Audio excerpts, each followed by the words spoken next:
Welcome to ABOTA Speaks. I'm your host, Keith Moore from Bentley and Moore out in Newport Beach, California. Today's guest is the one and only, the incredible quarterback extraordinaire, Vince Young.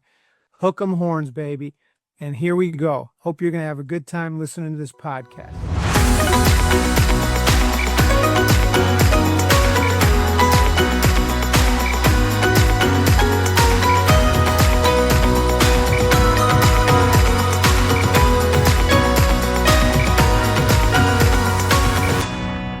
One and only Vince Young, human highlight reel.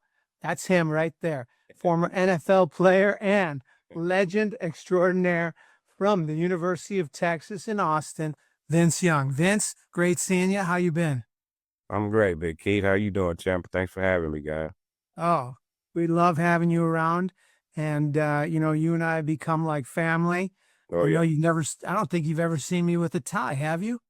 Yeah, I think no, I saw you at the Pump Twins with a tie on. Oh, yeah. He gets Well, a I little hope. flurry at those events, though. Yeah.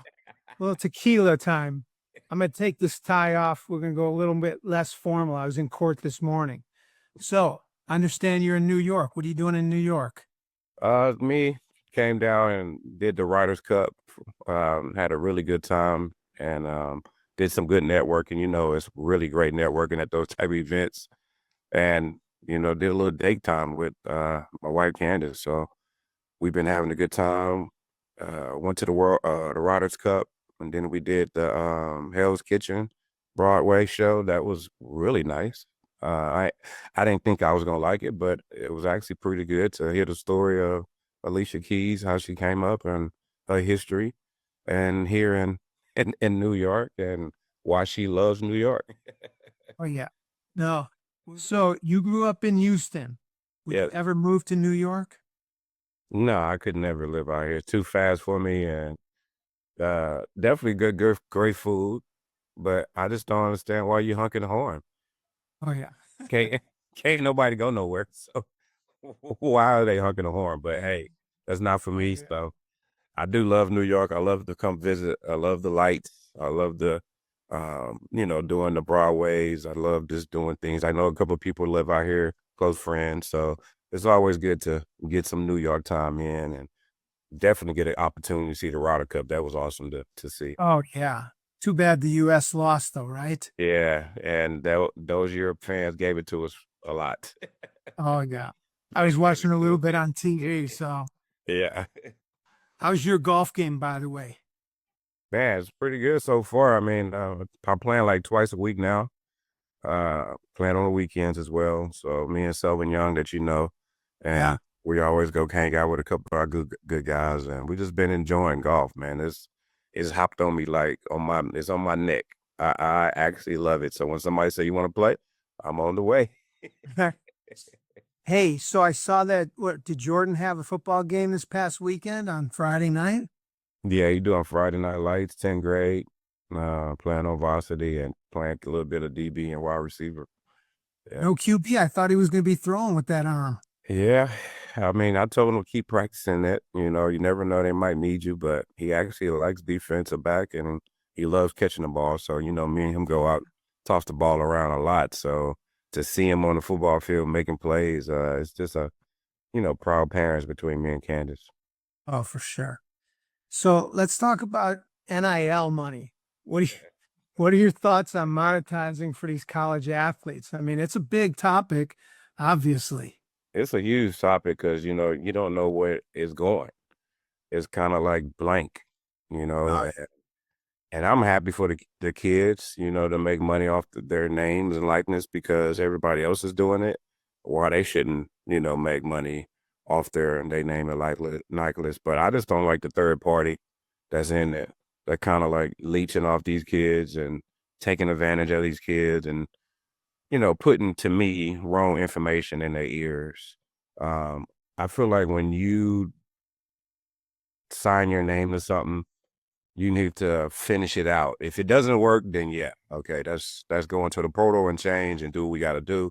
But I just don't want them to just think about just money all the time. Like, I don't want you to set your mind on things that these organizations and these individual from the USA to the college to the NFL or the pros, you don't want to like just want to tell them you all about the money. We have to see some kind of effort in you that you earn the money. Right. And I don't like the route that some of these players, not all, some of these players are doing a good job with it, but some of them got the wrong people around them, and they are giving them, to me, false information, um, to worry about just the money. And I'm okay of making money and doing what you got to do, but in the same time, just to keep transferring and moving around just for money, it sets the wrong brand and image to the people that is going to be paying your bills in the future if you continue to do it the right way. I mean, if I cut your finger right now, Vince, you got to tell everybody you'd be bleeding burnt orange, right? Yeah, I don't think they understand that. I mean, these kids today, it's like 5 different schools, 3 different schools. It's like just transfer. Okay, I can get more money here. Then I'm going to go to this school. I don't even know how you put together a team when you got players going in the portal, going out of the portal. It's like a new team every year, right? Yeah, and then that's the part I'm saying. You don't you taking the love out the game. That was why we all play the game. As you being a lawyer is something that you love to do. Taking care of people and representing people and making sure people don't get messed over. It's the same thing on the football field. It's like I love playing with the guy next to me.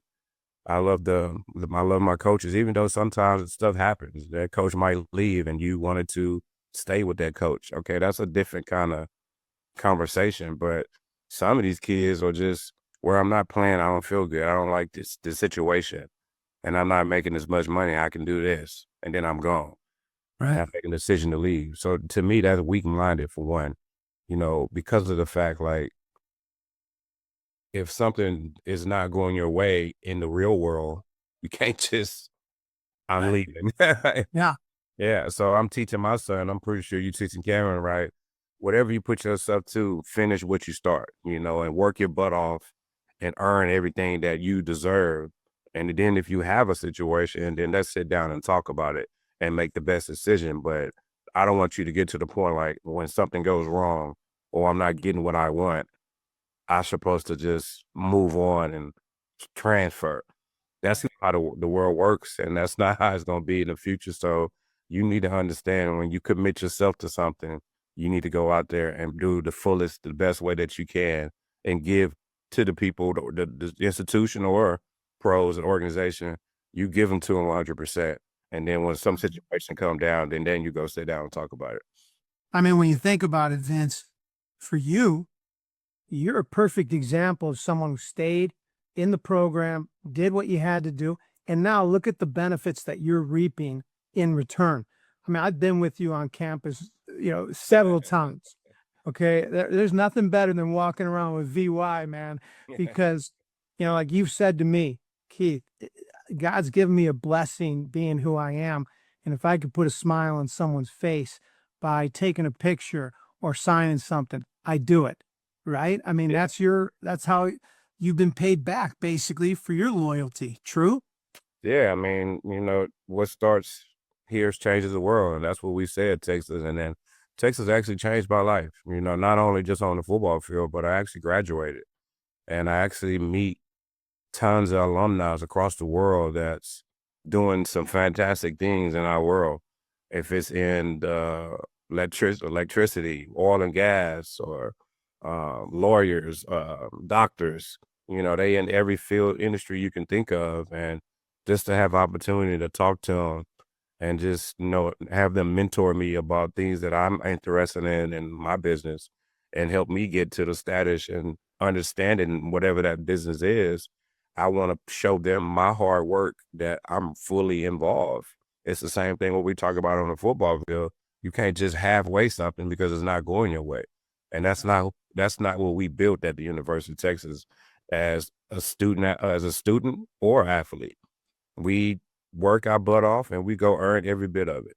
And that's the mindset you got to have. And I wish our kids, and not just in the Texas market, but just all around this universe, I wish they would understand when you sign your name to something, dedicate it to yourself, and the people will do the same for you. So let me ask you this, because I know how important and your love of your grandma was, right? Oh yeah. Did she did she put in you all of these values of, loyalty and commitment? Is that where you got that from, really? Yeah, my grandmother and my mother. My grandmother used to work the graveyard shift. She was a nurse, so she left the house at 11 p.m. at night and get off at 7 a.m. She was dedicated to that for 30, 40 plus years of taking care of people, For basically, sure. and giving her time and understanding the situation and making that patient feel as happy as they can while they going through that situation. And then my mom did the same thing. She did home air care. So she drove around and took care of people and took Yeah. her time out to make sure that elderly woman had everything they may need. And I was with mom. So while she was taking care, the elderly lady or man, I was outside cutting the grass or taking the trash out, doing some things that they couldn't really do anymore. And me, I was a little upset, but now as I got older, I understand, what my mom was doing. She wasn't only just doing her job, but she was also, giving a piece of her heart to take care of somebody. So me, I picked that up from my grandmother and mom, like, yeah, you can always do this, Vince, but you can also do it better doing it this way. And that part is like being respectful, taking care of your responsibilities. Don't be this person that giving out negative energy. Give out positive energy because you never know what somebody's going through. And, just be who you are, and show that. And then be the best that you can on the football field. It was not all about me on the football field. I always talked about my players, my teammates. I always wanted them to know that how much I cared about them as a teammate, vice versa, how they cared about me. So I kind of carried these traits and all of these things is from my background, my family. And you're still close to a lot of these players. I remember having dinner with you at the steakhouse, and man, oh man, it was like we got this guy, I mean, you must have 4 or 5 year old teammates there. Remember that? Yeah, man. I just believe from the coaching standpoint, Coach Brown says the same thing. We have our podcast on the Stampede. Hope you guys check us out and listen to it. I know you are already, Key. But Yeah. and one of the things that I feel like Coach Brown and myself, Coach Brown is the top leader. He led us. He did everything great way. And the one thing about him I love, he stays in touch with everybody, from the coaching staff to the wives to the teammates, to the teammate wives, to the kids. And I felt like I took that on from him, like as the quarterback and the leader of the team. Let me always keep in touch with everybody, check on everybody, say hello, pop up at their events, show up and support. You don't need to pay me nothing. I don't want anything from you guys. I just want to see you happy and smiling. And if I can do to help any way to help raise money for whatever you supporting, I'm gonna be there. So I just took that initiative since, I was playing ball at Little League all the way up to, the pros. So Mac Brown, one word to describe him. Pop, Yeah. father figure from away from home for me. Good friend. I mean, it's even better now that we have our own podcast now. I get to hang out with him a lot now, and it's been really fun. Oh yeah. So let me ask you this, Vince, because I played defensive back. I actually played a little quarterback as a freshman, sophomore in high school. Yes, sir. But at 5'10", I'm not going very far. You know what I'm saying? Doug Flutie, there's only a few of those guys. At what point, like you're a freshman in high school, are you playing quarterback in Pop Warner? How do you know you're Vince Young? Like, how do you know? Well, that's a good question. I mean, you really don't know. It goes back to what I said. It's giving your effort every time you get on that football field or that basketball court or whatever sport you're playing. You want to make sure you give it all you got. And I was one of those guys. I was the young guy. I had to bring my birth certificate everywhere because they thought we was cheating because I was tall and things like that. But I was the baby out there, though. But it's just to show how much effort I put in. I worked my butt off. I played football and basketball, and just to play multiple positions. I played defensive end. I played free safety. I played wide receiver, running back. Then eventually got the quarterback. And my high school coach, Coach Ray Seals, like, you need to play quarterback. You got kids following you. You're a good leader. You play the ball well. We're going to teach you some techniques. And then the rest was history after that. I started to focus in on playing it, even though a lot of people said, you know, especially back in the day, well, you're not going to play quarterback. You're going to play wide out of DB. So when somebody tell me I can't or something like that, that motivates me. You can see the burn, the intent come out when Oh somebody yeah. tell you where you can't. But when somebody tell me I can't, so when they told me I can't be a African American quarterback, I took that to heed. Like, okay, I'm gonna show you. So I went to work. I went to training with coaches, and um, I went to work every day outside of sports, getting extra work in, throwing the ball, trying to become a better passer, starting to learn how to read defenses, and doing the things that you need to do to become a quarterback. And it didn't happen on the football field. It happened behind the scenes when nobody was watching. So that's why I tell my son today, my daughter as well, I say, you got to do the things when nobody's watching. Because when the game time comes, the game is easy. Because you bust your butt in the offseason, you bust your butt behind the scenes doing the things that you're not looking for accolades. You just ultimately love the game. So you go put the work in so you can be successful on the football field or whatever sport you're playing. So one thing I've learned from having three daughters that went to University of Texas, okay, is that most of these kids growing up in Texas, they want to go to the University of Texas, right? Yeah. I mean, so you grew up in Houston, right? Did you want to go to UT? Is that where your, main school was, or were you No, thinking, actually, no. Yeah, no. Actually, it was, I wanted to stay home at U of H for one, because of the fact we had so much talent in Houston. I was trying to get everybody, instead of going off to other colleges, let's just stay here and put Houston on the map. And everybody said the same thing. U of H wasn't really recruiting them.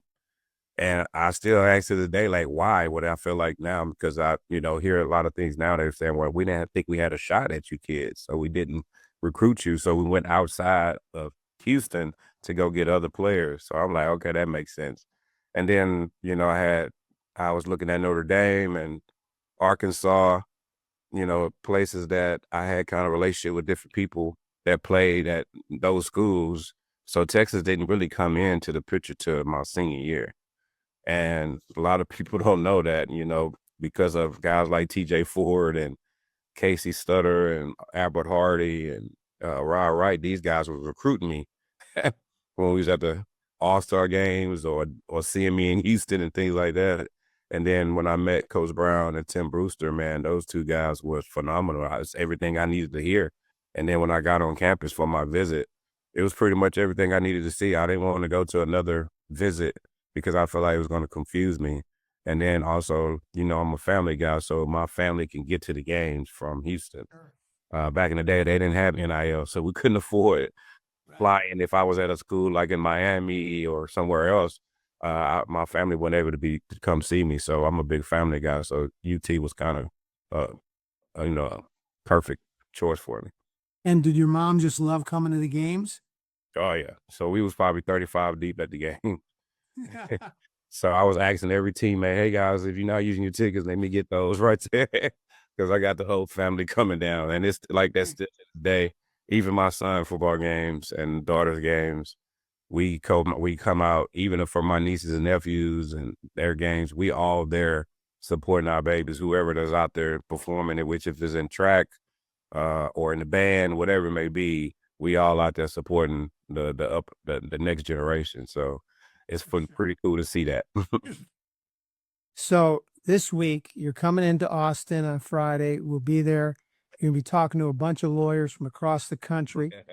It's the organization called the American Board of Trial Advocates. You ever get nervous speaking in front of lawyers? Nah, not anymore. I used to be nervous speaking, period. But after I broke that my fear, and twice I did it at MLK's breakfast, and there was probably 2,000 people, and I was sweating bullets. I was nervous to, tell my testimony in front of that many people.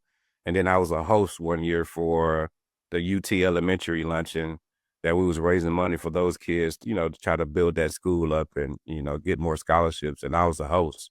and I had to read out loud. Oh my God. That that was very intense. It was way more intense than running that touchdown in the Rose Bowl that year. So, you're really, I mean, first off, a lot of people don't realize like you had a very good NFL career, right? You rookie of the year, make the Pro Bowl a few times. I mean, you had a great run there, but mostly people really know Vince Young from that Rose Bowl game, right? Correct. I Yeah, mean, yeah, I had a great journey, man. Great career, man. They don't talk about my NFL stuff too much, but it's all good. But at the same time, I reached my goal, and my goal was just to make it to the pros. I wanted to win a Super Bowl. We almost did. We lost in the semifinals against Baltimore, and I still remember that game like it was yesterday. And it was great. I didn't have a good run with Tennessee, but I still appreciate the organization. I still appreciate my teammates. I still appreciate the city of Nashville. I still have an opportunity to go there now to this day to do things, be visible, try to support anytime I can. The Boys and Girls Club out there, different other uh, charities as well. And then I had a good time in Philly. That was fun. And then after that, it was the roller coaster. Like right. I was on the team and was there the whole time, and then they cut me at the end because of some BS politics part of it. But it is what it is. So I got bored with that, and that's when I let football go and kind of start focus on myself, my brand, my businesses, and it took off from there. And I'm honestly say that I did enjoy playing the game. I miss it a lot. I love still watching it to this day. But I have moved on, so now I'm in the next chapter of my life, and I'm enjoying myself, learning these industries, learning these different businesses, learning things that I'm like, this is amazing to me right Well, now. you got your real estate company, right? Correct. What's it called? Advanced Realty, yeah. There we go. In So we fact, doing good with that, enjoying that. About to do some affordable housing developments, properties, and stuff like that. So things are going in the right direction. So I can honestly say I'm truly blessed to tell my testimony and still be here to help a next young man or young lady in their next career, whatever they doing. So I'm truly blessed, Big Keith. so you talk about that game against Baltimore. Was that the year they had Ray Lewis playing Yeah, against you or no? that's the year that we Algie Crumpler fumbled it right on the 2-yard line, and it was going in slow motion. I think we was 12-4. We was about to go to semifinals to play Tom Brady, and we lost to Baltimore because of that turnover. Uh, Not s- nothing against my boy Algie Crumple. That's a tremendous guy, great tight end, legendary tight end. But nothing he could do about it. The guy put his helmet right on the football, right on the ball, and the ball was just in slow motion. And we just saw our whole season going down. But it was a fun year that year, and I think Tom actually went off and won that year. But we was right there though. right. Oh, that would have been amazing. Yes. So let me ask you this. If Martin Scorsese, the director, right, comes to you and said, "Hey, Vince, I'm doing a movie about your life. What would you want the title to be, and who's going to play Vince Young?" Well, first of all, I better be a director on there. uh, and you said Champion? How about just the straight name Champion? either champion or humbleness. That's a great line for me because I'm very humble. So it has to be something, one of my traits. So it could just be humbleness. I'm going to see that new Vince movie, The Humbleness. Yeah. No. And who's starring in the as the young Vince Young, and then who's playing you as an older guy, like right now, your age? I go with the younger guy. I has to be. Uh, I had to go get my boy Monroe, quarterback from Alabama, that's playing for Seattle right now. Yeah, I know the kid. Been watching him since he was growing up. He plays a quarterback position, right, and it's just something for him to think about. Go getting some acting, but at the same time, I would prefer for him as a young man to do it because he actually plays the position. He right. actually understands the quarterback position, and then he can play that role really well because he's about the same size as like me as well. And then older, I had to go with somebody that's sharp and funny. I don't know. I like Chris Tucker because he can get serious and then go focus. I like Jamie. I like Denzel. Yeah, Yeah. well, up in that right there because of the fact if you got both sides of it. Because I'm not always a serious guy. I'm the goofy guy, like I'm always having a good time. Always. But when something's on the line and I get serious, or if it's about being a dad, it's about being a husband, it's about being a quarterback, I get dialed in. So it has to be somebody that can transfer, turn one off and turn it on. How about Jamie Foxx? Yeah, Perfect. that's Jamie, that's my guy. So Oh yeah, he's great. he's great. He Willie Beeman, so he get it too. Oh, yeah. I mean, that was a spectacular movie, right? Any given Sunday. I mean, geez. He's a That- very talented guy. He can turn it on and off as well too. Oh yeah. Well, Vince, I'm going to save some for when we meet on Friday. And great having you on ABOTA Speaks. Thanks to our listeners for listening. And thank you especially for taking the time today out of your New York trip. Tell Candace I said hi. Much love for you. All right, Vince. Thank you again. Much Appreciate it, love. Big And Keith. I'll see you soon. See you Take care. Friday.